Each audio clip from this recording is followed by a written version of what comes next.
All right, guys.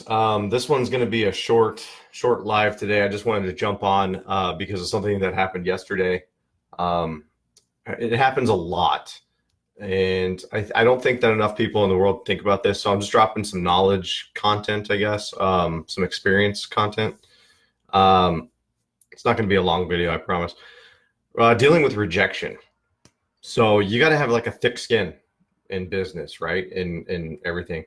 And just to kind of emphasize on the word business here, a lot of people in the make money niche, they think that money is going to rain down from the skies, right? A lot of people, they bite into what the gurus are telling them, and they think that they're going to make instant money, and they're going to have instant success. And it's funny too, because if you read all the successful people, all their books, they always joke about how it only took them, you know, 20 years to be an overnight success because hey Chemo, thanks for joining, man. I appreciate it. But everybody thinks that there's instant money. There's a business behind it. Okay. No matter what you're doing, it's a business. Okay. If it's just a side income, it's still a business, right? Even if it's a hobby, it's still a business if it's making you money. So that's something that you have to consider, because in every single business, there's going to be rejection, right? And a lot of people think that rejection is failure, and that's kind of what I wanted to talk about. And I'll adjust it in the notes that just because you get rejected doesn't mean you failed, right? And getting rejected in ugly ways by other human beings can be hurtful, can be devastating. Some people aren't nice. They will straight up tell you to your face that you're a piece of shit, and that hurts. Especially when you know what you offer is good. And yes, as you can guess, it happened to me recently. And luckily, I've been doing this long enough where I can brush it off pretty quickly. But the fact remains that it still affects me. Like the rest of my day, my productivity just drops. You know what I mean? It's hard to get back up to that motivation level, right? So exercising, going to the gym, and getting a straight mind, eating right, having a healthy diet. These are things that all the successful entrepreneurs talk about because it's necessary in order for you to overcome those adversities that you deal with in life. You have to have a strong body. You have to have a strong mind. So and you're looking at a guy who's who suffered from depression for a long time, still do, in and out. So having a healthy diet and actually taking care of myself, taking care of my body, it really does help. It really does help. Meditation's a great thing I've been doing recently. It's almost impossible to clear your mind of thoughts when you're an entrepreneur, but just it's kind of like shutting down your computer. I don't know if you guys are doing that regularly. You're actually supposed to shut down your computer every day. A lot of people put it in sleep mode and walk away from it. You're supposed to shut it down because all the programming, all the coding and stuff like that, the operating system needs to reboot, right? There's a lot of data, a lot of ones and zeros, a lot of stuff happening in your computer. So that stuff can become fragmented. There's nothing wrong with your computer, but it's just data passing by. So if any of the numbers get crossed or anything, it's gonna create glitches. It's gonna create problems. So naturally, the very first thing when people are troubleshooting stuff on, like you call support, the very first thing that they tell you is, did you try turning it off and on again?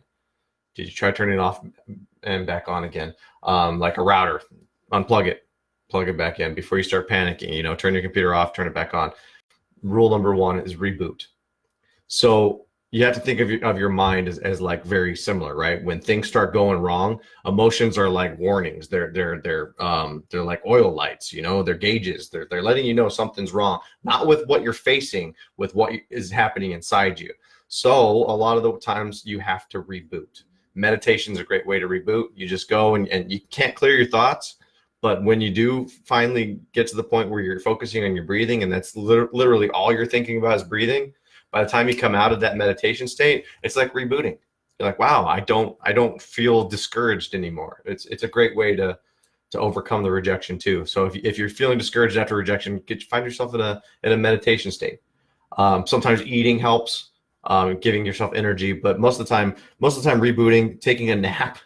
A lot of people aren't fans of naps, myself included. I want to avoid a nap.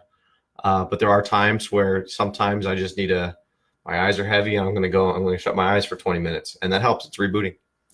So, Yeah.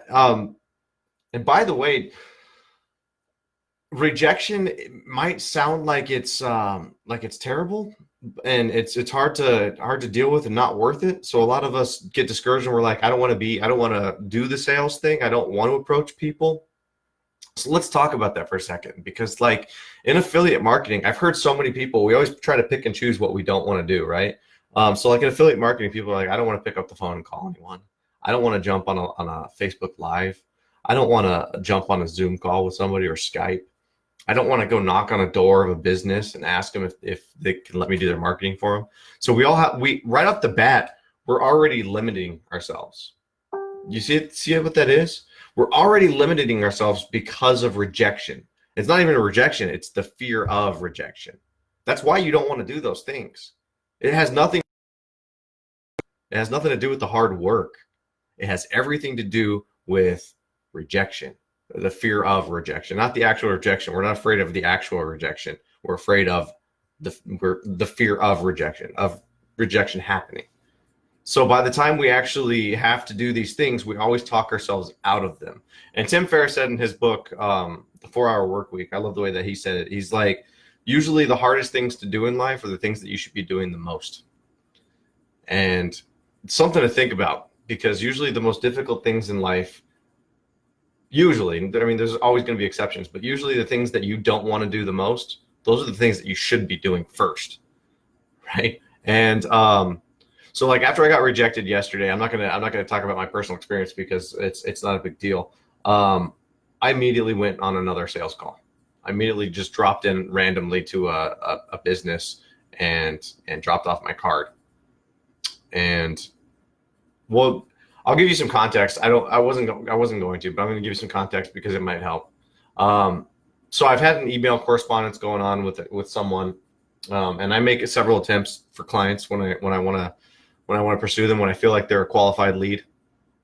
And everyone at that place loved me except for the owner himself. He didn't like me.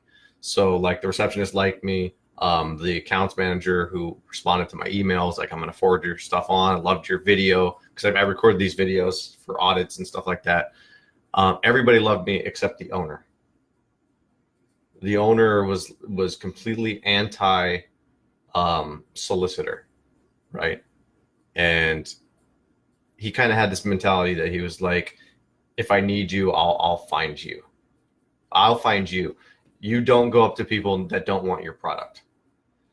Which is funny, because the reason why I was approaching his business is because his website and his Facebook pages and everything, they were completely devoid of digital marketing, right? It was just like the worst. That's why I reach out to a lot of customers. It's like, because I know I can benefit them.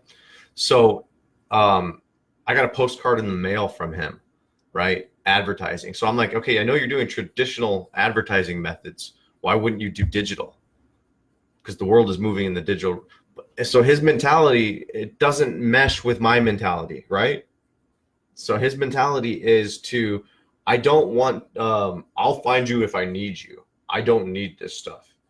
You're going to need it. That's the truth. So the fact that right there where my mentality doesn't match his mentality, that instead of being upset about the rejection, it was an epiphany about he was not the right client for me. Could you imagine what that'd be like? And this is something that everyone should consider. Could you imagine what that would be like, that I would have to deal with this guy on a regular basis and he doesn't see eye to eye? He doesn't view the world the way I do, especially business, especially marketing. And I have to do his marketing. Could you imagine? Like, why would I want to convince somebody that? No. So at this point, it's like that rejection, where it used to hurt me, actually was a blessing in disguise, or it wasn't even in disguise. It was a clear sign saying, not this customer, not for you. All right. So this video is 10 minutes. That's a good length. So how we deal with rejection is reboot your mind, reboot your emotions, reboot everything. You know what I mean? Meditate, go to the gym, take a nap. Seriously. Stop what you're doing and do it. Your health is more important than your business. That needs to be said. Sorry, but that needs to be said. Your health, more important than your business. Your business doesn't operate without you. Okay? Think about that. All right.